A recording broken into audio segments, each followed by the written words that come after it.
This is a little bit of a follow-up to a video we did yesterday about Virginia Beach, Virginia, and how every springtime in Virginia Beach there's a big event called Black Beach Week. Everybody knows it's Black Beach Week, but they trotted out some reporters and they trotted out a woman to say it wasn't really Black Beach Week, it was College Beach Week, and all the incredible decade-long full of mayhem and violence had nothing to do with race. Here's another story from a local TV station in Virginia Beach. Let's see if, and followed by a couple of other stories. Here's my question to you. Looking at these pictures, watching these stories, does this have anything to do with race? 10 on Your Side is working to get answers for hundreds of people who were turned away today while trying to apply for Section 8 housing in Portsmouth. The one-day event to apply for housing vouchers abruptly ended this morning, leaving many angry. 10 on Your Side, Stephanie Harris has more from the newsroom.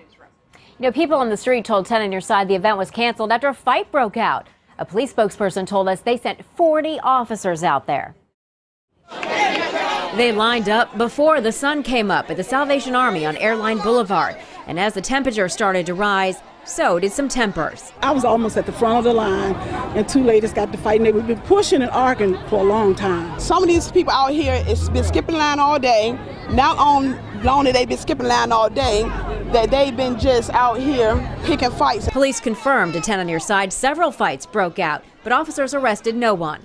EMS also came to help some people who are getting sick in the heat. My God, this is just ridiculous, man. Like, we've been out here since 4 o'clock. Some people been out here since 9 o'clock last night. And now they're shutting it down. The event stopped abruptly, leaving this crowd with a whole bunch of questions and a whole lot of anger. In Section 8, of course, you want fair housing, and you also want reduced housing. That's why we're all here. Well, they were not ready for us. And I got gout in my legs. I got my walker I had to sit on. How do I feel? And I've been trying to get some type of assistance. This is very disorganized and ridiculous to me. And I'm only out here trying to better my future, but I see I can't do that because we have a bunch of ignorant folks out here.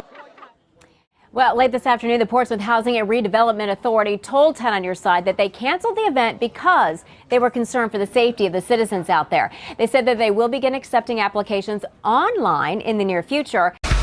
Welcome back to the Ed Show, and finally tonight, chaos erupted in Georgia today. These pictures show the desperate situation millions of Americans are facing. Over the past 3 days, 30,000 people showed up outside of Atlanta just to get an application for public housing. Today, an estimated 10,000 people stood in the lines for hours in 90-degree heat. Dozens of people were treated for overheating. This is just amazing. Last week on this program, I showed videotape of what it was like back in the 30s and how desperate people were, and recalled a story at the dinner table that my dad used to say, how he went through the Depression and that they had bread lines and whatnot. And, of course, we'd never see that again in this country. Can we see that tape again? Because there are things in place. I find this amazing. It was a security issue today. NBC's Ron Mott, he's live in East Point, Atlanta, tonight with us here on The Ed Show. Ron, what was it like down there today? Well, Ed, I got to tell you, good evening to start. I've got to tell you that the first thought that I had when we pulled up on the scene here was whether we were in America. And I have to be very careful as a reporter not to overstep my bounds. But this was a very disgusting scene that we saw here in Metro Atlanta today.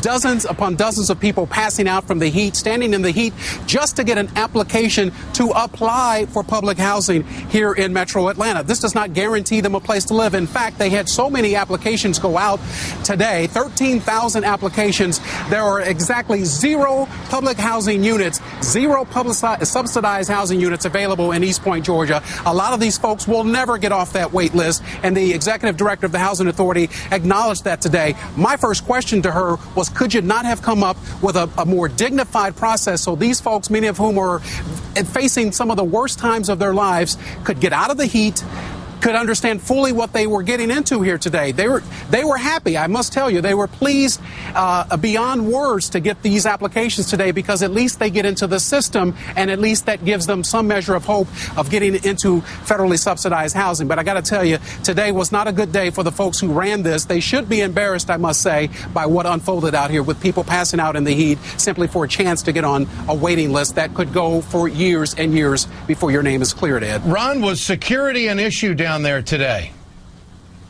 Well, they had a lot of cops here, and one of the questions I asked the city manager and the police chief is, why in the world would you send police here in riot gear? That automatically will ratchet up some people's emotions to see that that's how the authorities are looking upon them.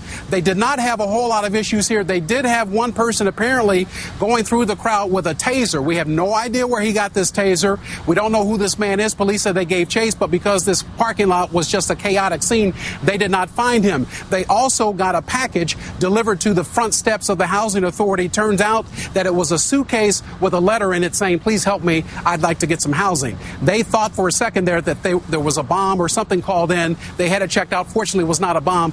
This is how desperate these folks are here, Ed, and this is the treatment they got here today. Now, are most of these folks unemployed and they're just destitute? Are they street folks? What about that? We don't know what the breakout was. My guess is that a number of these people were, in fact, employed. These are the working poor looking to get a break on their housing costs. Yeah. And that's what the Section 8 federal housing subsidized program is it's going to cover the difference between what your landlord wants for that piece of property and what you're able to afford. The government will step in and give you a voucher to pay the difference. But it is a program that has helped so many families across the country for years and years. But today, again, as I say, I think they deserved better than what they got today in terms of these conditions out here. NBC's Ron Mott in East Point, Atlanta. Ron, thanks for that report tonight. And one can only imagine, watching this videotape that we showed you earlier on this story, how many other cities have it like this across America? And I think we have to ask the moral question, aren't we better than this? When they said, come on, it was a done deal. Everybody just called out, you know what I'm saying, like it was an old horse race or something. A chaotic scene as hundreds make a run for the door and a chance at Dallas County housing vouchers. That story topping our news this midday. Thank you for joining us, everyone. I'm Ron Corning. Rental assistance at what price? At least 8 people suffered injuries while trying to line up this morning to apply for a limited number of Dallas County rental vouchers. That after waiting for hours in their cars. Channel 8's Cynthia Vega joining us live now from the Jesse Owens Memorial Complex in Dallas with more on what happened there. Hi, Cynthia. Well, hi, good afternoon to you. You know, the organizers are telling us they did expect a huge crowd given the state of the economy and given that those with no to low income are truly in need of rental assistance. But in fact, people began arriving as early as 4 o'clock yesterday, but they had to park, Ron, all the way across the street. And many of them stayed there all through the night on a very hot night. And you could just imagine at 5:30 this morning when the gates finally opened, that's when things got out of hand. Saw people run, so I started running and I slipped and fell all over the pavement. In my knee, my arm. Jordan Spivey's all scuffed up after taking quite a tumble this morning, but grateful she wasn't trampled too, as hundreds raced to be first in line to apply for a Dallas County voucher for rental housing assistance. It was a madhouse. Ada McKenzie also injured as the crowd closed in around the door. As you can see, the white all on my arm from being pinned up against the wall so strongly. People pushing, fighting. Ambulances arrived with paramedics treating at least 7 to 8 people injured as the chaos continued. At the front door, and then the laws say they're going to mace. So when they said that, that's why everybody started running. And then they said, no, we're not going to mace. The line is on the other side. I think it was really unorganized because a lot of people that was here first really end up at the end because they couldn't run fast enough. So many people had pulled up in their cars by 2 this morning. The line along Polk Street stretched more than a mile back, many sitting out on the median. Security nearby. When word got out the doors opened an hour and a half early, that's when people began racing for the opportunity to fill out an application for housing assistance.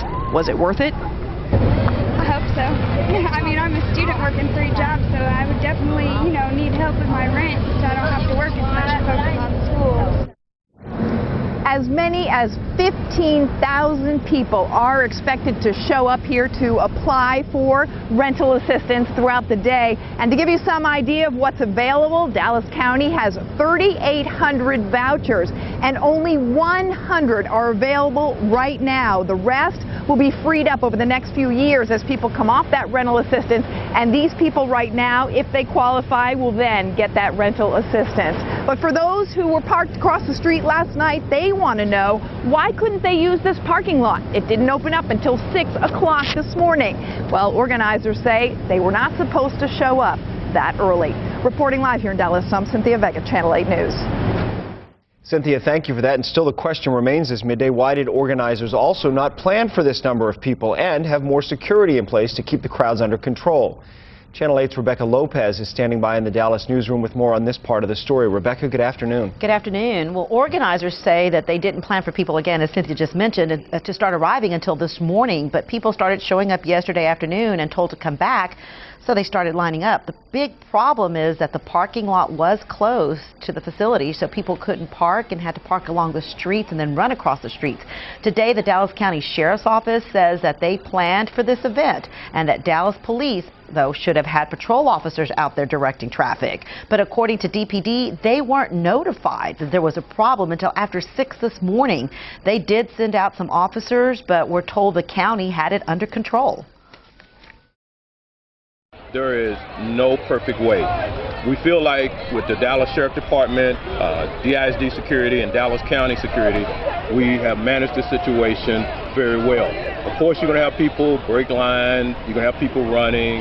That's to be expected. Well, hundreds of people lined up in locations across the country for a chance to live in Section 8 housing. This is a lottery process, and it's also the first openings for this program in about 15 years. Casey Geraldo today went to Gordon Park. We heard about large groups of people gathering in the park, didn't know why they were there, but they were braving the heat and the sun, asking for help. That's right. At that location, there were lots of people. At another, people were around the block. They waited for hours just to have the chance at being one of the 2,000 people who will be picked to even apply for Section 8. On this hot day, through long lines, people have just one thing in mind. People not thinking about the sun and the heat right now. Pray to God that I'll be one of the 2,000 people to get it. Section 8 housing, or at least the chance to apply for the first time in 15 years. You can't win a lottery if you don't enter the raffle. Khadijah Sewell Brooks has been waiting those 15 years for the chance. Good will come to you if you wait patiently. She's one of all these people and many more planning to enter the raffle to be one of 2,000 to even apply for help paying for housing. I won't be any less off than I was in the last 15 years. But if I get it, then I'll be better off in the next 15 years. Jamie Ewing has 7 kids she wants to teach about equity by renting to own. Teach your children about finances. Some of us need help with some of these steps. She says they don't need to know she's hoping for this help. I don't teach my kids that I'm standing in line for Section 8. My kids know that I go to work every day, and I pay the rent, and I pay the light bill, and I pay the water bill, and I buy their food. A task people waiting say will be much easier with help, making their incomes go a bit further for the things they need. She's still in pull-ups, so a lot of diapers.